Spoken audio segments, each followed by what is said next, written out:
All right. So I'm going to chop this up probably to be a couple videos. And the full recording starting now will be available on my Patreon. Great. But the everything we talk about is going to make it into a video, so I'm not paywalling your chat. Yeah, cool. Not a problem.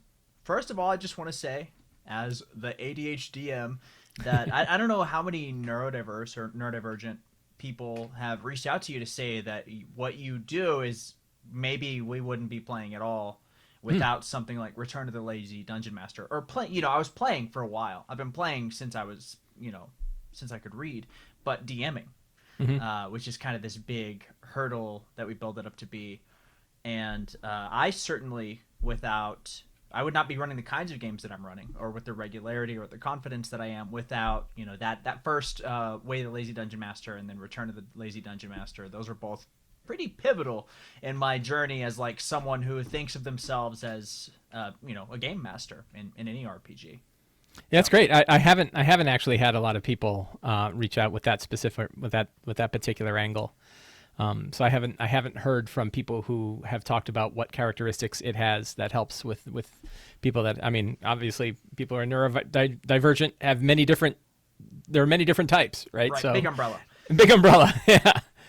So something that's kind of comorbid with ADHD and autism is that need structure, hate Right. authority. So something like the Lazy Dungeon Master that's like, here's what you can get away with. It's like, oh, yes, this language is enabling me to actually listen to this advice and internalize it and start the little dopamine chain feedback that will eventually result in the game that I want to run. Yeah. So, yeah, that's great. Yeah, and that's really cool.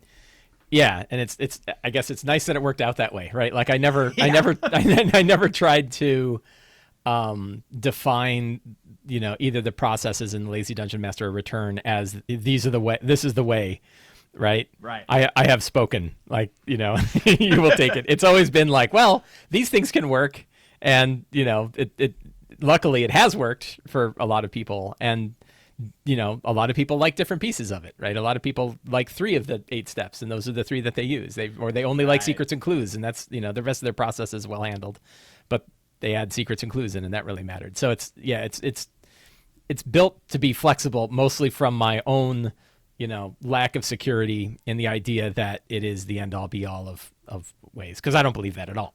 Right? Of course, yeah. I think that many people have been playing D&D long before I wrote a book about it. And right, yeah.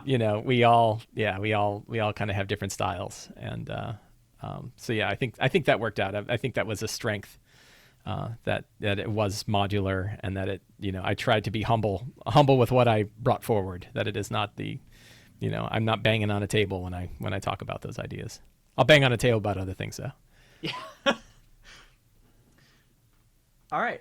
Our first question from one of my viewers, which I'll preface by saying, the episode of The Simpsons where Bart tries to he gives up skateboarding or something, and Marge throws the skateboard in the closet with all his other abandoned hobbies. So that's a big facet of something like ADHD, where there's a process called hyperfixation, where for these 2 weeks my entire life and being and philosophies are all about Castlevania, whatever thing. And that makes us very susceptible to like a Facebook ad, because our Google history is all Dungeons and Dragons 5th edition, and somebody's like, oh well, you need this Kickstarter, you need this thing, you need that thing. In order to, I feel like from my perspective, you're all about applying the least pressure somewhere to get the most efficient yield somewhere else. Like what can I do, and then use it.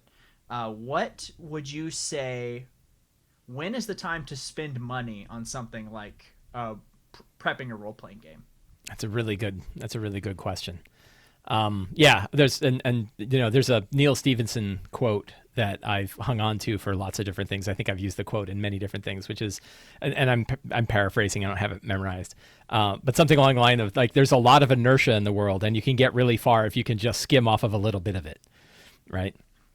And yeah, so like, how do you skim off of the inertia that other people have already invested in? So I've thought and talked a lot about where where we can invest money into the hobby that actually makes a big difference and matters.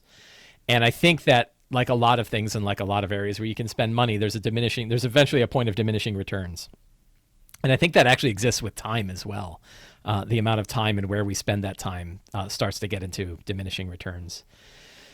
I mean, I think the obvious ones are like the core books. Really nice to have the core books handy. Like the monster manual will be the best investment you can get in monsters, and then every other monster book can be pretty valuable. Maybe your second monster book is really good too, but then as you get to 6, 7, 8, and 9, and 10, you're not really hitting those as much, right? They cost the same, but I didn't get a chance to go open that book, right? It's sitting on the shelf and everything else. But meanwhile, I can reskin every monster in the monster manual and turn it into essentially an infinite number of monsters. So I'm pretty happy with that. I definitely remember back in 3.5, it was like, I haven't opened Van Richten's Guide to the Created ever. Right. Yeah. Right. Or yeah. Sure. Or I guess that was second edition. But yeah. Well. Yeah, and we're trying to look at the books I've got here that I haven't opened. We're almost getting there with 5th, right? Like we've got Volos and we've got Mordenkainen's and we've got Van Richten's Guide, which is kind of a monster book.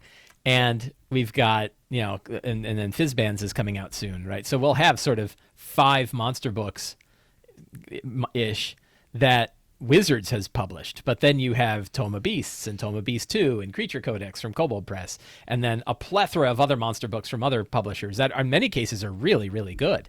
Right, and produce monsters that are in some ways run way better than the ones that Wizards of the Coast puts out. So I think that there's a, so I think like getting the core books is pretty solid. Getting I think like the $20 you can spend on a Paizo flip mat is one of the best investments. 100%. Fantastic thing, and it's so flexible. Like the idea of the blank slate, the blank Paizo flip mat. With a dry erase marker, you can draw any kind of map you want. You can draw, weird symbols. You can keep track of initiative. You can do your monster damage. So many different things you can do on this, and it'll last forever, right? It's this piece of laminated cardboard that can sit in your kit for 20 years, right? It's gonna inevitably have some Sharpie on it on accident, but that's fine. Little alcohol wipe now, right? A little alcohol wipe will take care of almost anything on that, right? So that and that one is really interesting because. One of the other things about D&D is it's essentially unlimited in the amount of money you can spend on it. Right. I argue. I have one of my favorite friends and unofficial rivals, Teo Sabadia, Alpha Stream on Twitter, and he and I have worked together in the past. We were chatting earlier today, arguing about 2 different things at the same time, and so we both have he's a fantastic dude, and we talk about miniatures. One of our many kind of points where we get in debates is miniatures, and I'm like, there's no good way for somebody to get started with miniatures, right? Like there's it is a bottomless pit. Like you are going to just hurl money into this and get random miniatures coming out, and you're never going to have the ones you need for any given game, right? Yeah, and so you're always going to be missing one troll. Packs. No, they're a mess, right? And I'm surrounded by miniatures, right? And I also talked to him about the fact that when he and I got 1,000 miniatures was when they were 25 cents a piece. Yeah. And now they're $2.50 a piece, right? And it's not an efficient way to get in there.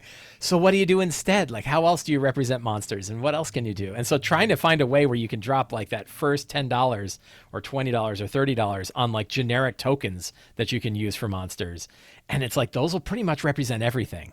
But there's this draw to I'll just get this one miniature for this one guy, and then but I'm going to run this boss. I should get one for the boss. And it just, it's easy to get out of hand. I'm going to get Vecta. I need to get Cass. Yeah. And a lesson, I kind of have known this stuff, but then there was one game session that really codified how money doesn't matter towards the fun of a game for the most part. And it was a game that I ran it was one of the sessions of Ghosts of Saltmarsh. It was an adventure called Isle of the Abbey. And I built out the entire Isle of the Abbey in Dwarven Forge, which is 3D tabletop terrain, right? Pretty expensive stuff, pretty high end. It's one of those areas where it's a bottomless pit if you get involved in. Is that the one with the maze where the tiles spawn? Yeah. Zombies? Well. Yeah. So it's just, it's really, really gorgeous stuff, right? And you can build 3D, layered terrain and crazy, crazy stuff. It looks really good on Instagram. right? Like Yeah. it's if if you ever want to inject FOMO into other people, setting up a good Dwarven Forge setup and then putting it up on social media is a great way to throw some FOMO out there. And so I built out this whole Dwarven Forge setup for this thing. With all the miniatures. And I remember one of my friends couldn't make it to the game. So I staged a photo of 3 of my other friends looking at it with like this expression of glee on their face. Like, like this is the best D&D game ever, right? And that was before the game began. And then we ran it and they hated it, right? It was like probably one of the worst sessions of D&D I'd ever run because it was just this slog of traps and specters and life draining and not knowing why they're here and going into a room and another big ass fight that they didn't really feel like fighting and at the end they're like, yeah, not great, right? I was like, but look at the Dwarven Forge, right? And so that really kind of clarified. And I also have sort of like this unofficial survey that I do with my wife. My wife plays in my Wednesday game, and after a game is done, I'll be like, on a scale of 1 to 10, how good was that game? And she'll give me a number, and I'll keep track of like which ones did I throw a lot of like miniatures and terrain into, hundreds of dollars worth of miniatures and terrain, and which ones did I run completely theater of the mind, and what's the difference in those scores. And both of us, talking about a long time, came to the conclusion that having a setup like that at best is giving you a 10% improvement in your game, right? Like it'll take a 7 to an 8 sometimes. But I ran one the other day where she said it was like a 7, and I said, how would it have been if it was just theater of the mind? And she said an 8.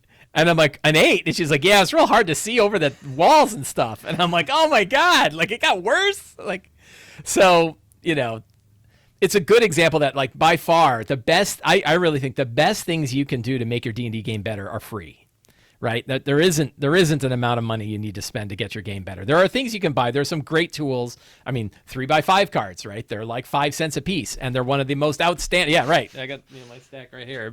Every DM's got at least one sitting within hand's reach. Yeah. And they're not even 5 cents a piece. A couple cents a piece, but boy, the flexibility of what you can do with these, like the number of different things you can do with the 3x5 card is amazing, and you're never going to get value like that out of a lot of other tools. So yeah, I think the from a lazy DM philosophical perspective, really looking at something you're going to buy and saying, how does this help me improvise my game?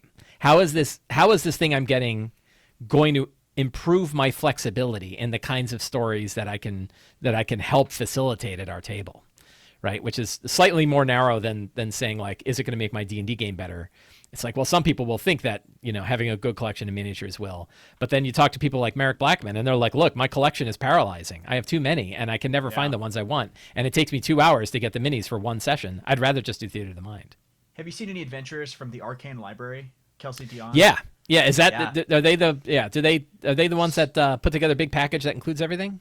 Or is that somebody else? Yeah, there's like the monster cards and stuff. Yeah. And so Kelsey, who's she's like the Arcane Library, she talks about like she used to have this huge collection of miniatures, and it just became this like, well, it's like an albatross. I've got all these owl bears, so I guess we're gonna fight some owl bears tonight, and like and eventually she was like, we're just gonna do X's on grid paper, or she like those little flat sort of plexiglass minis. She has like a wallet full of those. Yeah. And some of the best D&D I've ever run, and I've told this story before in an interview, so my Patreon listeners are gonna be like, oh, but when I was in boot camp for the Navy, we had index cards. We couldn't have dice because that's like gambling paraphernalia. But we had like index cards numbered. It's like jail. 20. Yeah. Well, in a lot of ways.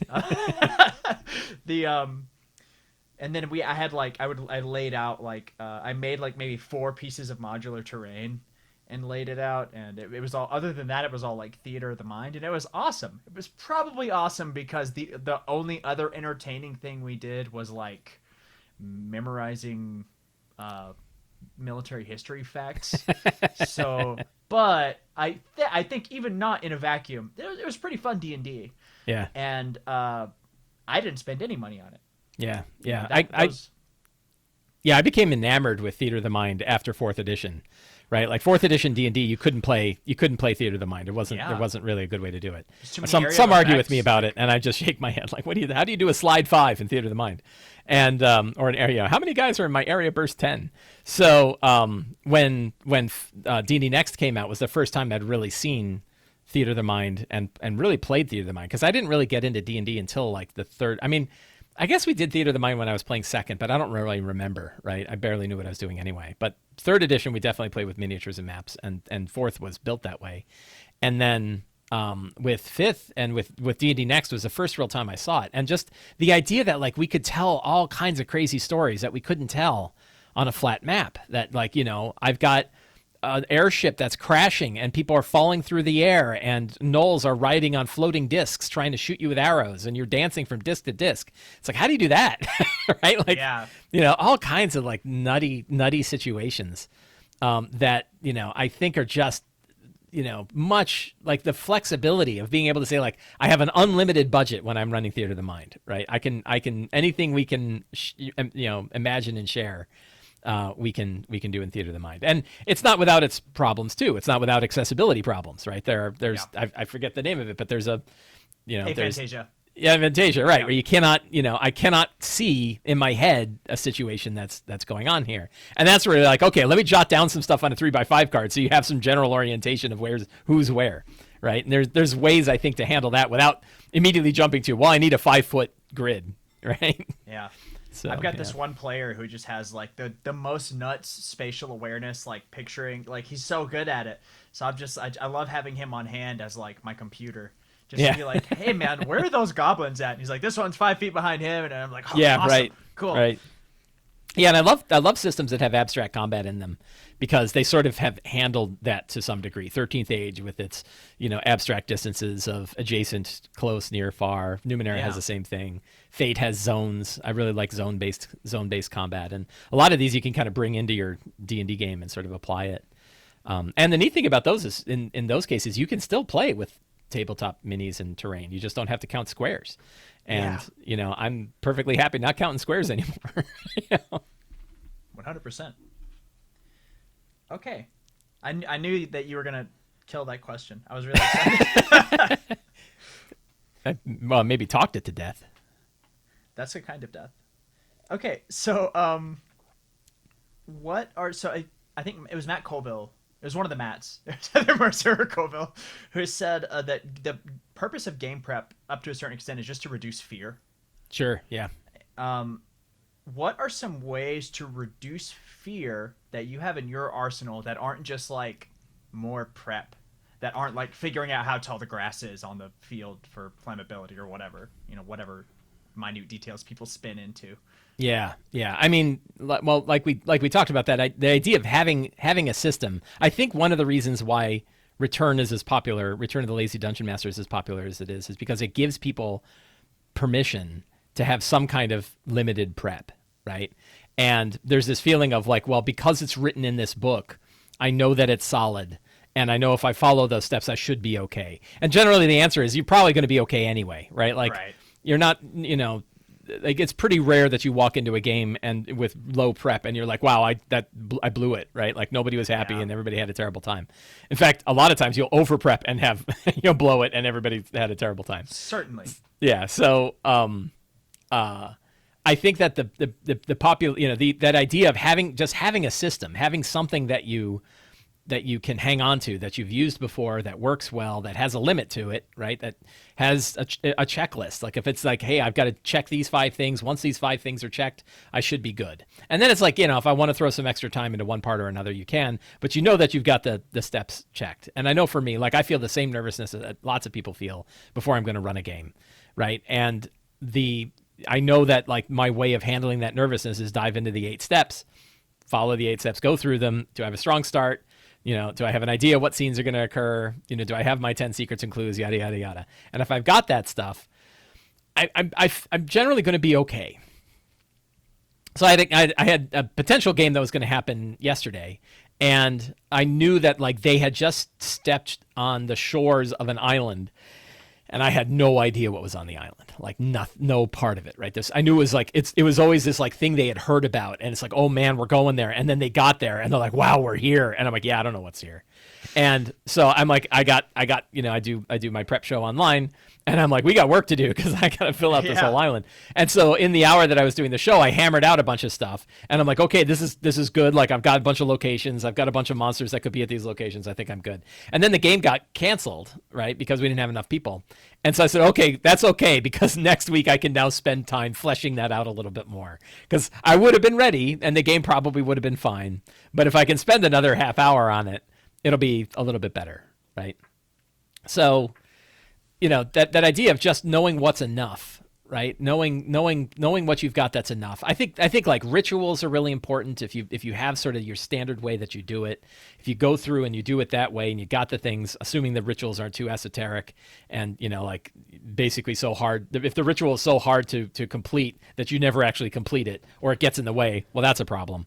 Maybe come up with an easier ritual. Yeah, I think there's a little bit of self-sabotage there in terms of like, I don't have my special pen. Yeah, or very good DM29 on YouTube says that I need to know what's in every treasure chest or whatever. Seeking out advice that makes it too hard to do the thing. Yeah, I think this is probably common in self-help, in general self-help worlds, which is like, it's so easy to just keep reading Life Hacker, right? Yeah. And 10 more ways that you can, get more value out of your mouse today, right? That you get so like wrapped up in all of these layers of systems that you never actually just do the thing you wanted to do. Yeah. So, it's hard it's hard to kind of say like, I don't need another system, right? Like if you've got one and it works for you, stick with it, because bringing on more stuff isn't necessarily better.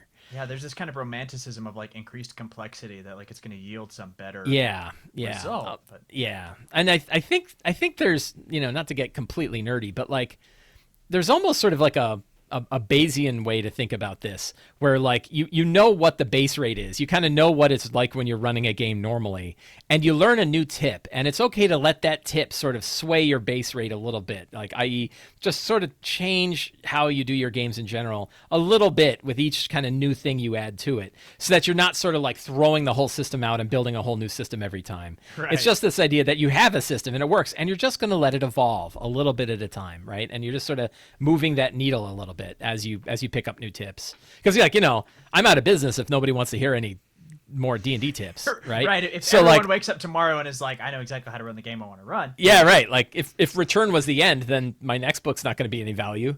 So, but the hope is like everything sort of just kind of makes us a little bit better without completely paralyzing us with, oh my God, I need to read 1,000 tips if I'm going to possibly run a decent game next time. Right. Yeah. To sort of reprise what I said earlier about in ADHD and autism in particular, needing structure, not really liking authority that much. That's because it's really hard to build our own systems. To create, it's difficult from wholesale, because it's like if somebody asks, somebody orders a sandwich, right? And you're in the kitchen and they want a ham and cheese sandwich, and you're like, is the ham, is it a melt? Is it toasted? Does it have mayonnaise? Did they want me to cut it diagonal? Do they want me to cut it this way? Like all these variables thrown at you, because it's like the knowledge, like, oh, there's a right way that this person wants this sandwich, and there's 10,000 wrong ways. So right. I need to, it's a very complicated process to try to reverse engineer from that to that. So, but yeah, a system like Return to the Lazy Dungeon Master, which is a book that I can't recommend enough to everyone listening. Me neither. And there's no video on this audio, but Mike just handed me $100 bill. Yep. through the internet, through the power of the internet. Yep. And it turned into a 3x5. He got me again. But yeah, something like Return to the Lazy Dungeon Master is really, it's proven. Because the book's at Barnes and Noble, so it's like, is it? Is it not? I don't think it's at Barnes and Noble. No. I'm thinking of the Monsters Know What They're Doing. Monsters Know, yeah. He's got an actual publisher, but it's on Yeah, but it's like everybody's. It's on the list right next to his books. You Yep. know, it's on everybody's like top 10 books you need to run D&D, and it's like Player's Handbook, Monster Yeah. Manual. Forget about the Dungeon Master's Guide. Go ahead and get Return of the Lazy Dungeon Master. DMG's got treasure in it, I guess. Yeah, I get the man. The That's DMG cool. gets a bad. The GMG gets a bad rep. I think it's a better book than people give it credit for. Like it's a mess. Don't get me wrong. Like it's I don't not think well it knows organized. what it I'll tell you is. that. Right. That's probably very true. It doesn't know what it is. But there's a lot of stuff in there that gets easily forgotten. There was something I read in there the other day, and I was like, "Wow, I had no idea that was in there." I don't remember what it was offhand, but there was a whole new rule that I was like, "Man, I didn't know that was in here." Right? Like I've been on this page. I was one page ahead using that stuff all this time. I had no idea this other stuff was there. So, oh yeah, I remember what it was. It was the idea that like there's an optional rule that if your if your attribute score is 5 higher than a DC, you can automatically do it. So if you have like a DC 12 and you're a rogue with an 18 dex, and you're going to go pick a DC 12 lock, you could just say because you're 5 higher than 12, you can automatically do it. That's like right? the taking 20 kind of. It's like take 20. That's yeah. exactly what it was. It was like and I think it even had that. I think it was like if you spend 10 minutes of effort or something like that, or Yeah. it had some limitation on the amount of time that it would That's take. really That you could cool. just make it That's right. useful. And I'm like, holy cow, I had no idea. Like, I mean, we could have all been playing that way anyway. But I'm like, it's actually in the DMG. It's not some crazy optional rule we read on Reddit. It's actually in the Dungeon Master's Guide, but we miss it because organization's all over the place. But yeah, we got lost on page 2 with how to build planes of existence. Yeah, or like Pantheons. Build giant pantheons. variant ASMR rules. Like, Right. I'm trying to remember stuff from the DMG. And it's right. It's so all over the place. It is a hodgepodge of things, but there's it's got a lot of I don't know. It gets a lot of. I've gotten a lot of use out of it, and I'm glad I have it. But I think like, as far as like books that have helped me become a better dungeon master. I Yeah, don't it think the does Dungeon not Master's help you. Guide- That is correct. There is little guiding of dungeon masters in the Dungeon Master's Guide. I will give you that. It is There's more ins and it's a outs. good like reference, like DM's toolkit maybe, Yeah. right? Like that would have been a better. But yeah, there's no guiding going on. And I think like knowing how to navigate a book like that, and there is sort of a learning curve in terms of even how to read D&D books, Right, Because yeah. you have to accept that this is a reference book. This Right. is not something that's going to teach you front to back. Right. It's not even like a textbook in that way. Yeah, and it's useful. I find it pretty useful to take the DMG and give it a good skim read like once a year just to remind myself of all the things that are in there, because there's a lot of like random tables for all kinds of different stuff. Some of which are not really very useful, but many of which are really excellent. That for a lazy DM are great. Like you want to know that you have these things, right? And yeah, there's a whole bunch about like weird things going on in the world at any given point, or villainous motivations. There's all kinds of like interesting random bits, random tables that I think if we remember are there could whip out and use and actually do some interesting things in our game. But it's packed in with a lot of stuff, so it's kind of hard to it's kind of hard to know what's there there. are some diamonds in the rough, and there is some rough, but yeah, exactly. This concludes our review of the Dungeon Master's Guide by Right. Wizards of the Coast. Yeah. In stores 5 years ago. Yeah, but and probably the fact that they didn't do a particularly good job guiding dungeon masters has helped my book be more popular, so I won't complain too much. That said, I would rather they do it right than me have to correct their work. Right. I've said this before. Like I've written Theater of the Mind guidelines now probably 5 times. It's going to be in at least 2 books that I've published, and I would rather they had done it right. Like I don't want to have to write Theater of the Mind guidelines. I wish they would do it so more people would know how instead of and my dumbass doing it. They will cover it in like a D&D Beyond video daily stream that's featured for like 48 hours. Right. But, no, it needs to be in a book, right? They got a lot of stuff. I mean, if you're going to have 20 pages of puzzles in Tasha's, you could do a page or 2 about how to do Theater of the Mind.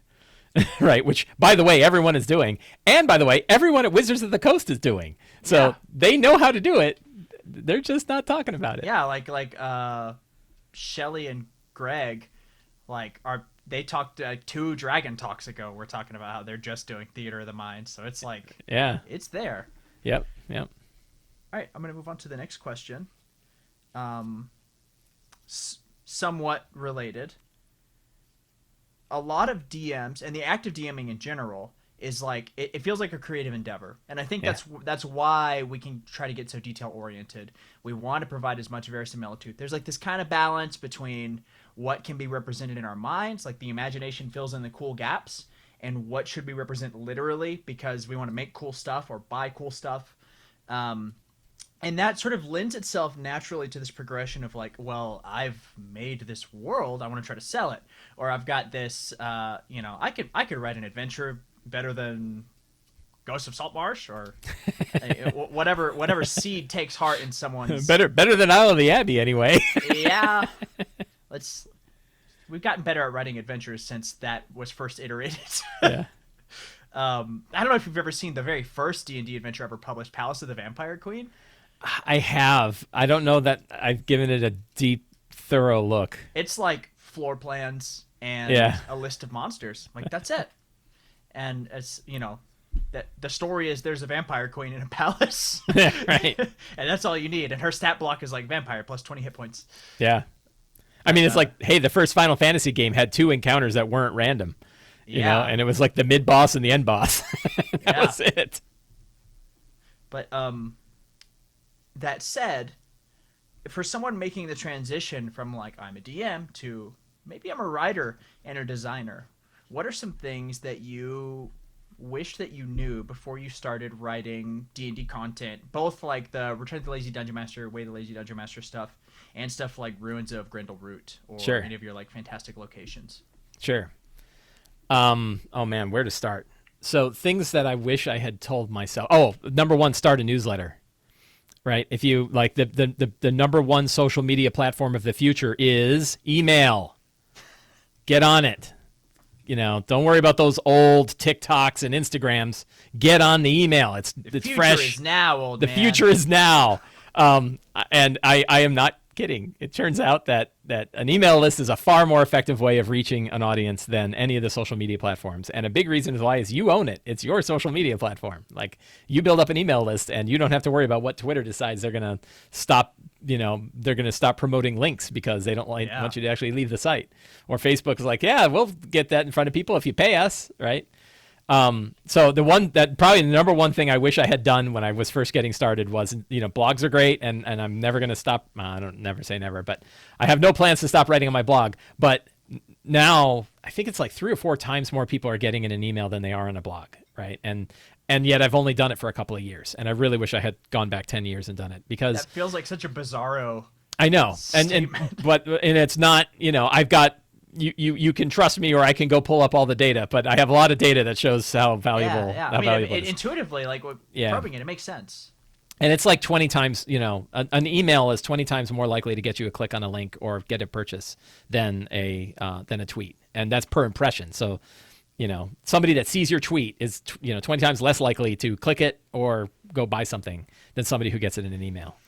From my stuff, that's data from the campaigns I've done, all different kinds of campaigns, and I'm not alone. I talked to many other D&D producers who use email lists. Most of them do. You'll find that almost everybody has an email list. Even now, it doesn't mean you don't invest in social media too, but they're finding that email is a far more effective way to reach people. That's probably the number one thing, because it leads into the big issue, which is like, why would anybody care about anything that you make, right? You have to, no one owes you their attention. No one owes you their love. So, how do you get it in front of people? And it can take years, right? But what are the platforms that do it best? So that's why I'm like, if you start an email list and you start to use that as a way to offer valuable stuff to people, get small things in front of them that are making their lives a little bit better, then it'll build up, and then eventually you'll be able to get an audience. It's like, okay, now I'm going to launch a Kickstarter. Well, I've got 500 people on my email list, or I've got 1,000 people on my email list. I'm going to go ahead and hit them up, and 10% of them will back the Kickstarter right away, and then they'll let other people know, and so on. So getting attention is probably the hardest part, and the only good advice I have on that is start an email list. And then, but how do you get people to subscribe? That's a whole other problem, right? How do people find out you've got one? So that's probably one. So if like all roads are leading to Rome, Rome in this case is your email subscriber Yes, list. yeah. There's actually there's a guy who promotes a lot of this in the video game world, and he talks about the sales funnel, right? That this whole, like, if you've watched your Glenn Ross with Alec Baldwin, screaming at people like, put the coffee down. One of the things he says in that speech is AIDS, attention, interest, decision, and action, right? And and then that's the sales funnel, right? The sales funnel is, I got to get people's attention. People have to notice me at all. Then they have to be interested in the things I have to say. Then they have to, make a decision about it. Are they actually going to do some kind of investment? And then, act. Are they actually going to buy a thing, right? And you can't skip the funnel, right? And a great example that this guy has, he says, everybody complains about the fact that, like, I've got this product that I love and that I've poured my heart into, and it costs $5, and a cup of coffee costs $5, and yet I can't get people to buy my thing.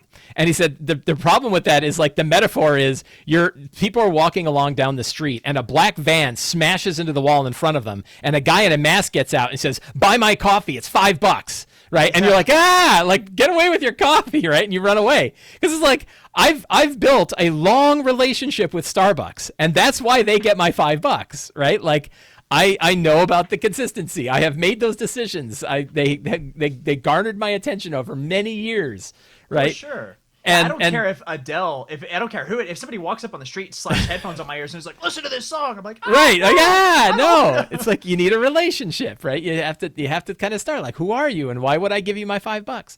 So, so figuring out, but anyway, the fella, and I think Chris something is this guy's name, which is totally not helpful.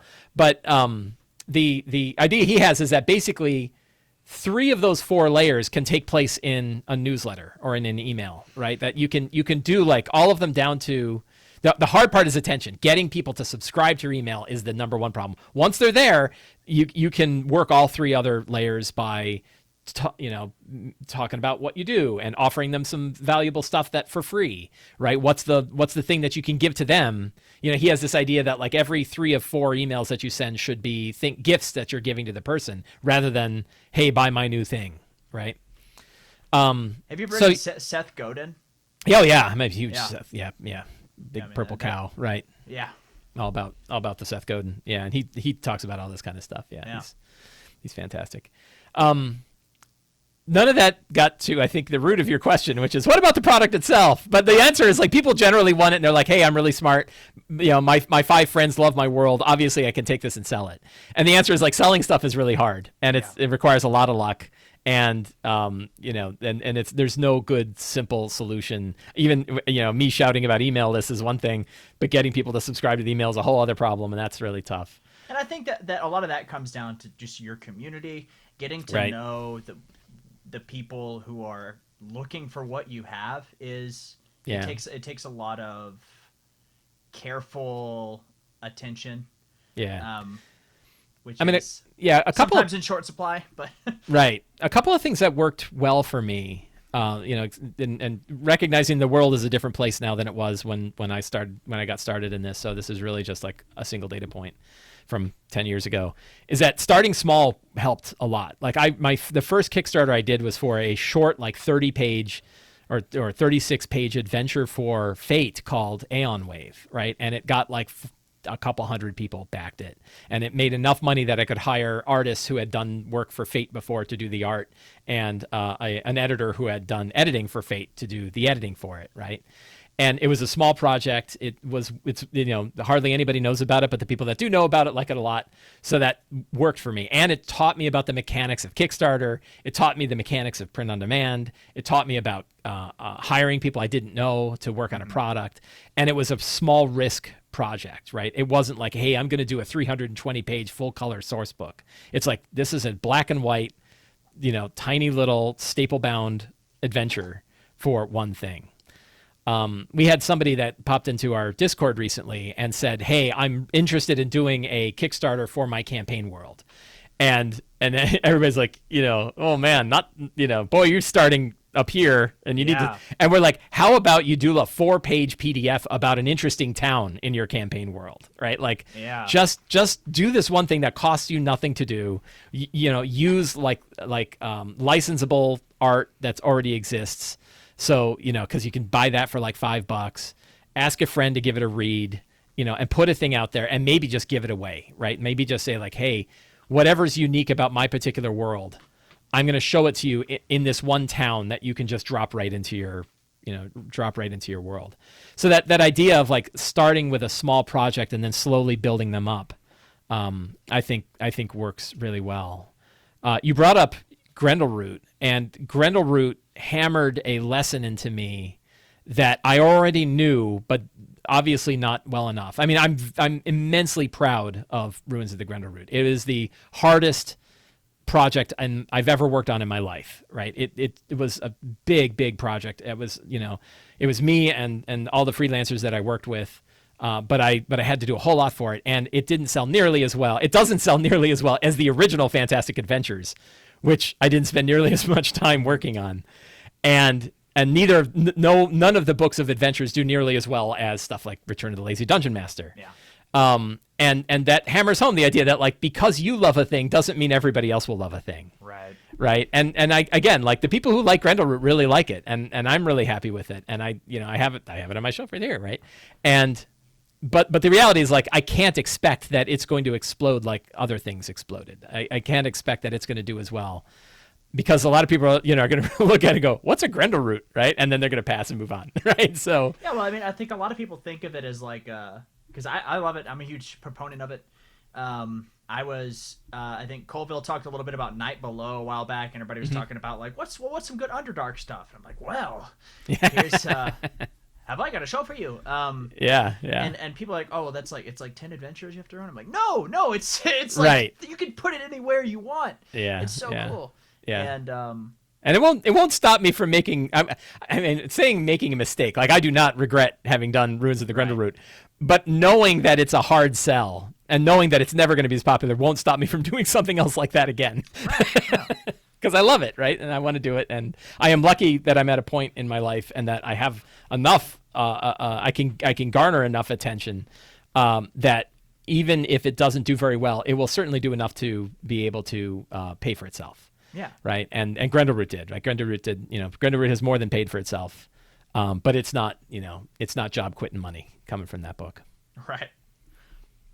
And I don't know if everybody knows this, but there's technically a free adventure in Return of the Lazy Dungeon Master. And there's like how to build like the Hobgoblin Horde. Like, right. There is sort of an ongoing adventure that's throughout the whole book that you could run. Right. and run that. And there's also some free content on Mike's website on Flourish for Grendelroot. Yep. And so Ruins of the Grendelroot and Fantastic Adventures and Fantastic Lairs all have free content that is directly usable and playable. Just go get it. Yeah, it's all just free and beautiful. Like full. it. Yeah, like worst case scenario, you hate it, but it was free. Right, and you're not gonna I haven't. If anybody's hated it, they haven't told me, and maybe they wouldn't. But like Night Song Tower, the level 1 adventure that's available for Grendelroot, many people have run it and liked it very much, and really cool. I love it a lot. Yeah. All right, I'm gonna mosey on to the next question. What are back to, and this is kind of like a piggyback off the where to spend money question. Sure. And this content is also, if you read Return of the Lazy Dungeon Master, you know the answer to this question. But since many of my viewers haven't, where in the act of this nebulous thing that we call world building, where can you spend your effort and use that stuff?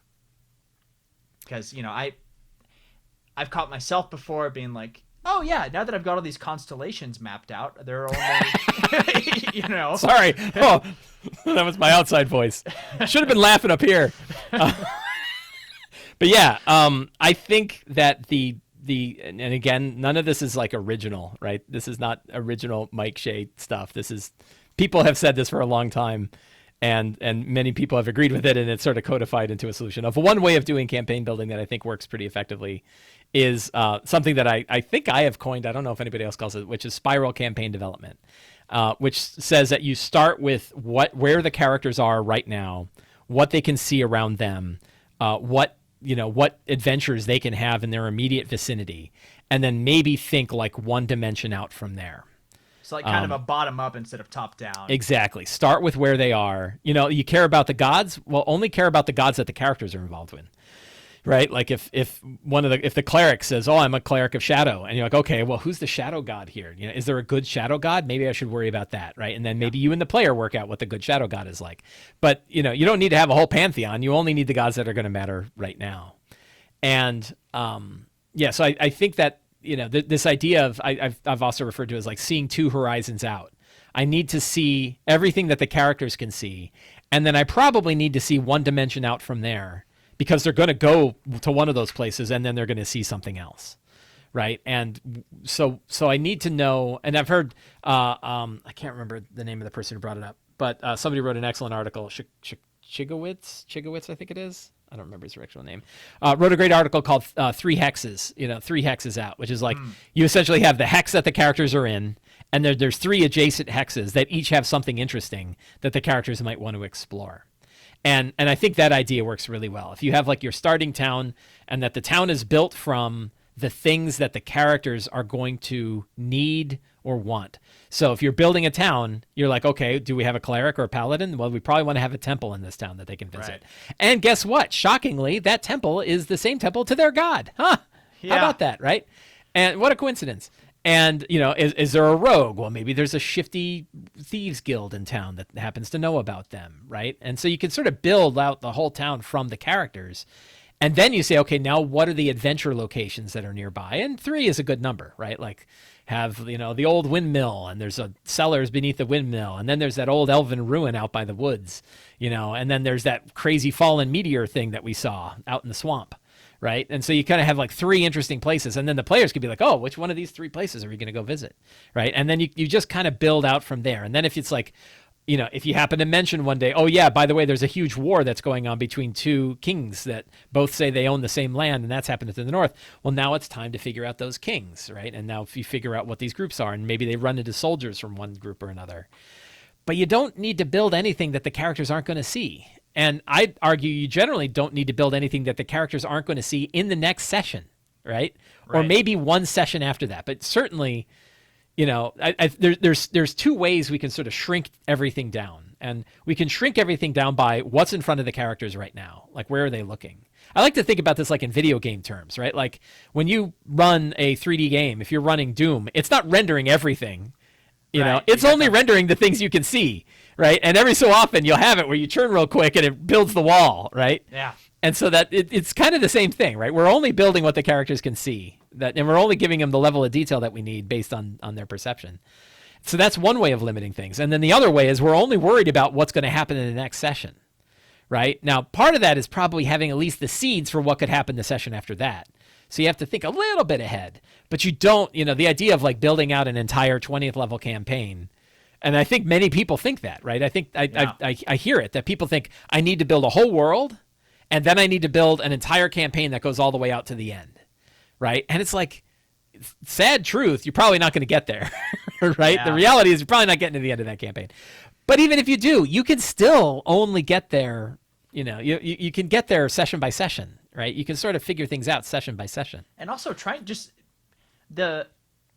I don't want to use the word audacity, a nicer word than audacity, the chutzpah, to ask people to like commit to whatever ideas you had 2 years ago when they started this level 1 to level 20 campaign. It's nuts. Yeah. Like you're not going to want to run, like you're going to have seen a movie or a TV show or something. You'd be like, ooh, I got to do that instead. Like the new Doctor Strange is out. We got to do this stuff. Exactly. Yeah. And your villains of so I think that there's a lot of value in like, how do you, so you mentioned that like, we're creating stuff, right? And I think in a lot of cases in our world, because we don't live in a particularly creative world all that often, having an avenue for creativity is such an explosive idea.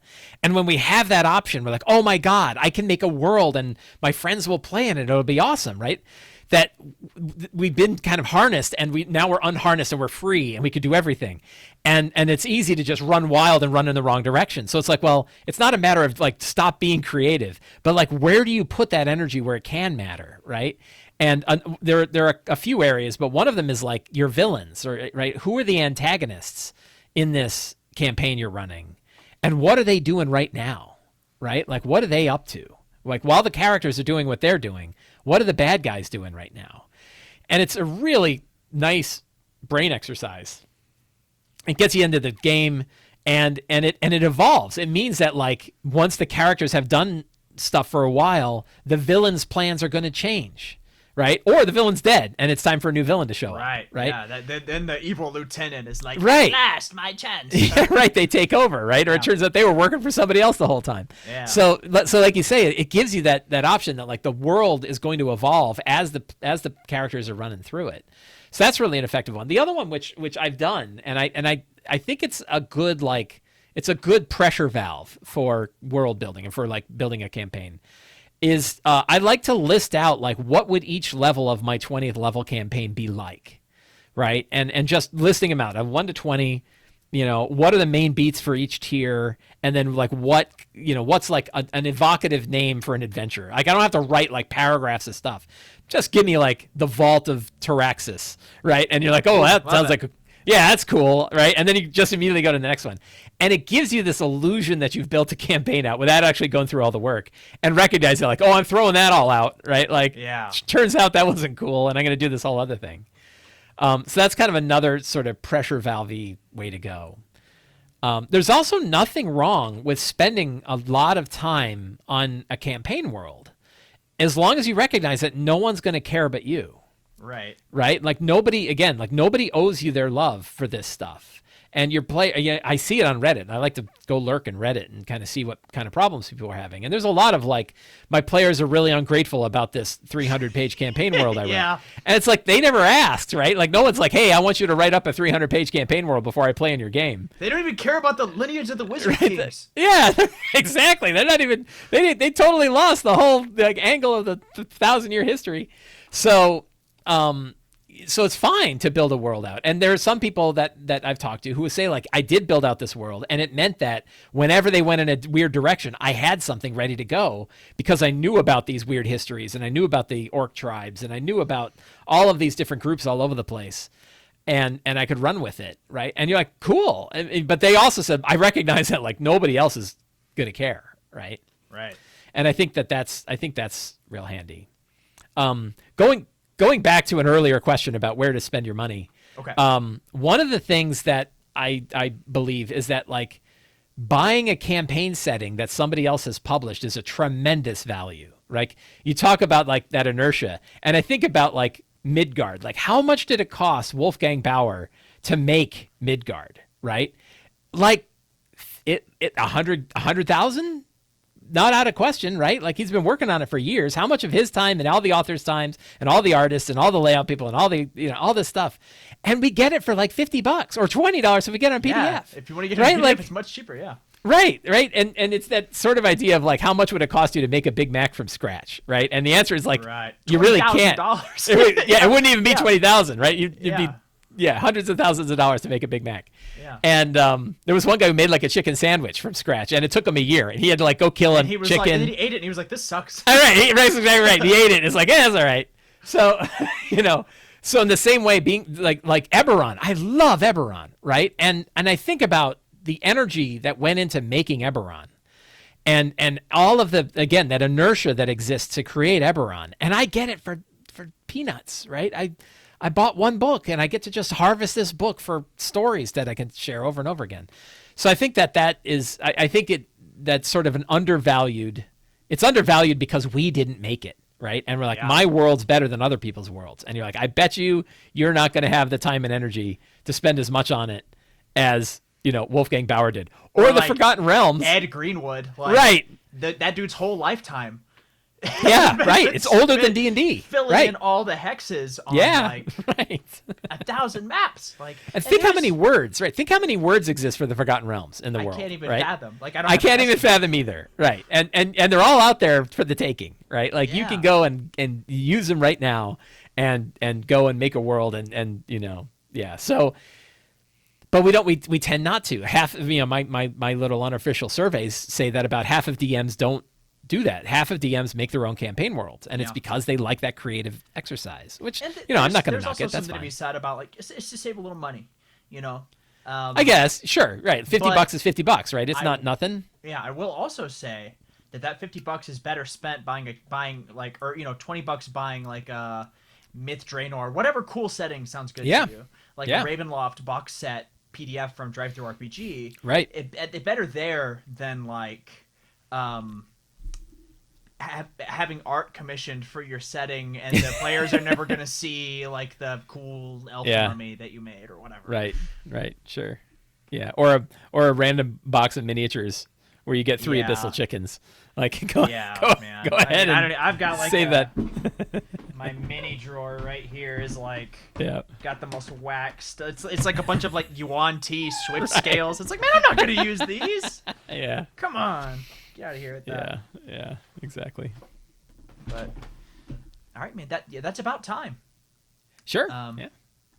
Thanks for chatting with me, man. I had a lot of fun. Yeah. Oh, Kinda great. Forgot Always we a were good time to recording for a chat second. about I was like, D&D. "Oh, this is. I'm just listening to Mike Shea talk about D&D like I did earlier today. Yeah. Although earlier you were talking about Numenor. Numenera. Yeah. Numenera, my favorite sorry. favorite Yeah. RPG. Yep. They have a Yeah. they have a sale right now. They're on Humble Bundle. You can get the whole thing for like $26. It's the most amazing deal. Like I'm gonna do that. I got a it new is. patron today. So Yeah. now I'm gonna write them an article about it's called Blog of Numenera. No, not Blog of Holding. What's it called? Humble Bundle. Blog of Holding had that really cool little flash game that was like what was it called? Dungeon Delver? Mm-hmm. Something like that. It was like old school role playing feeling. Like it's one of the many things that now that Flash is dead, it's dead too. Yeah. I'm gonna be telling my grandchildren like, oh, there used to be a game where you throw stick figures. Yeah, the whole Numenera thing. What is the cost here? How do you know? Where does it tell you? So I think it's like it's tiered. yeah, if you spend, make sure you choose an amount greater than 36.33 to level up and gain the bonus titles. So about 30, not quite $37 gets you $239 worth of stuff. And I think I don't know if it's everything they've published for Numenera. But it's a lot. It's a lot of books. It's thousands of pages. Everything I've read about Numenera. It feels very like there's a certain weirdness that I love about like old Jack Vance. Yeah. Or about like Roger Zelazny, like a lot of the Appendix N stuff. Yep. That is just so like it pops up a little bit in properties like Adventure Time, but it's really hard to capture in like tabletop role playing. Mm-hmm. And everything I've read, and I've watched some streams of Numenera as well. Mm-hmm. I was thinking I got Lord of the Rings on the brain for Numenor for some reason. It's got that cool sci-fi fantasy like cool mishmash that just chef's kiss. Yeah, I just love it. It's yeah. I mean, I would get this, except I'm pretty sure I have all of these. Right. So I'm almost sure I do because I backed every Kickstarter they've ever done. Yeah, it's like But the 10. just the art, just letting yourself fall into the artwork alone is worth that $37.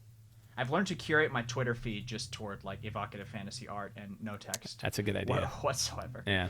All right, man. You got anything you want to plug for you? I know you got the companion coming out soon. Yeah, Sure. so on the 28th of September, I'm going to be launching my Kickstarter for the Lazy DM's Companion, the third book of the Lazy DM series, and it's going to be a 64-page book of what's the tagline?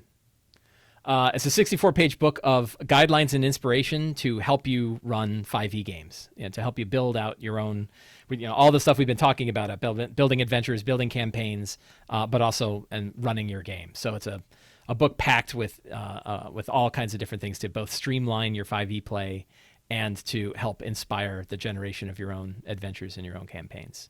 So I'm really excited about it. I've been working on it for more than a year at this point. About a year. And Yeah, it's gonna be great. And I love how much of your work is like gathering data from the people that you've accumulated as a community and using that as something actionable and something, you know, Yeah, I try to get out of my own help head. us. Yeah. Right? It's one way to make sure I'm not just like my big dumb idea, right? And that this is actually there's something here, right? There's information here. Yeah. Yeah, I Well, try. Thanks a whole bunch for talking Yeah. Great talking to you. Thanks for having me on. and I'll tag you on the vidges Awesome. Yeah, please do. and have a wonderful night. Looking forward to seeing you. You too. Talk to you later. Take it easy, Mike.